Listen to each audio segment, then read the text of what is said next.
कभी कभी हम लोगों के मन में ख्याल आ जाता है कि शायद जिन दिनों महात्मा आए थे तब दुनिया की हालत इतनी अच्छी ना रही होगी, उस समय लोगों ने इतना विकास नहीं किया होगा, इसीलिए महात्मा दुखी दुखी चिल्लाते रहते। अब तो 100 सालों के अंदर हमने इतनी तरक्की कर ली, 100 सालों के अंदर हमने इतना विकास कर लिया, बड़े बड़े बिल्डिंगें बना ली, ऊंचे ऊंचे मकान बनवा लिए, फिर भी महात्मा हमें दुखी क्यों कहते?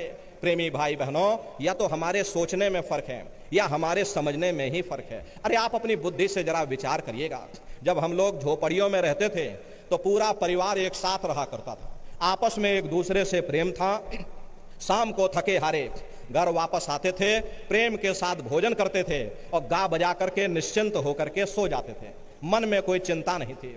अब जब हमने 100 सालों के अंदर इतनी तरक्की कर ली, ऊंचे ऊंचे मकान बना लिए, बड़ी बड़ी बिल्डिंगें बनवा ली, उनमें एयर कंडीशन भी लगवा लिया, 9-9 इंच के गद्दे भी डलवा लिए, फिर भी हमको नींद नहीं आती है, नींद की गोलियां खा खा करके सोना पड़ता।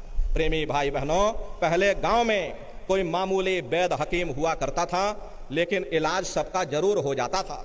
अब जब 100 सालों के अंदर हमने इतनी तरक्की कर ली, हमने इतना विकास कर लिया, बड़े बड़े अस्पताल बन गए, नए नए डॉक्टर आ गए, नई नई दवाइयां आ गई, तो बीमारी भी तो नई नई निकल आई। इसका मुख्य कारण है लोग अनाज की पैदावार को बढ़ाने के लिए तरह तरह के रासायनिक खादें और कीटनाशक दवाइयों का इस्तेमाल करने लगे। लोगों का खान पान गंदा हो गया, जिसका प्रभाव हमारे शरीर पर पड़ता है। अरे डॉक्टर जरूर हैं, पर मिलते किसको हैं? और मिल भी जाए तो अस्पतालों में चारपाइयां कहाँ मिलती हैं? बीमार तो बेचारे बरामदों में पड़े रहते, और हम कहते हैं हमने तरक्की कर ली। बेशक हम इतना अनाज पैदा करते हैं, लेकिन कीमतें इतनी आसमान छू रही हैं, गरीब आदमी बेचारा खा नहीं पाता। अरे अमीर आदमी तो वैसे भी नहीं खाता, क्योंकि उसे शुगर हो रखी है, और गरीब आदमी को मिलता नहीं, क्योंकि कीमतें आसमान छू रही। फिर ऐसी तरक्की से किसी का क्या फायदा हो सकता? पहले गांव में कोई मामूली झगड़ा हो जाता था, 4 भले लोग मिल बैठ करके सुलझा देते थे।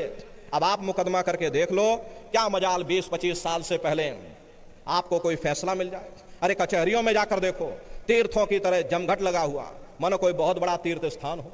किसी से पूछ करके देखो, अरे किसी को फुर्सत नहीं है, डॉक्टर को फुर्सत नहीं, जज को फुर्सत नहीं, वकील को फुर्सत नहीं, कारखानेदार को फुर्सत नहीं, उद्योगपतियों को फुर्सत नहीं, नेताओं को फुर्सत नहीं, सबके चेहरे पर चिंता और तनाव की लकीरें हैं। फिर ऐसी तरक्की से किसी का क्या फायदा हो सकता?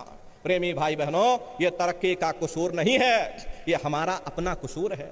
अरे हम उन चीजों के कैदी बन गए, ये चीजें तो हमारे लिए बनी थी, ना कि हम उनके लिए बनी थी। हम मशीनों के पुर्जे बन गए, मशीनों के मालिक न बन सके।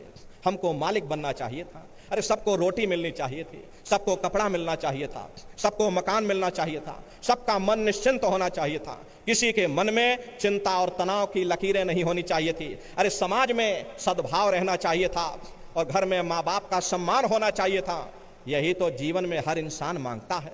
अगर जीवन में कीमतें और कदरें ना रहीं, फिर ऐसी तरक्की से किसी का क्या फायदा हो सकता?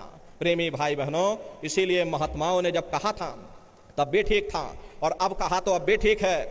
दुनिया में न तब किसी को सुख मिला, न अब किसी को सुख मिल सकता। इसीलिए गुरु नानक साहब ने लिखा है, नानक दुखिया सब संसार। दुनिया का हर एक जीव अपनी अपनी जगह दुख और मुसीबतों से भरा हुआ।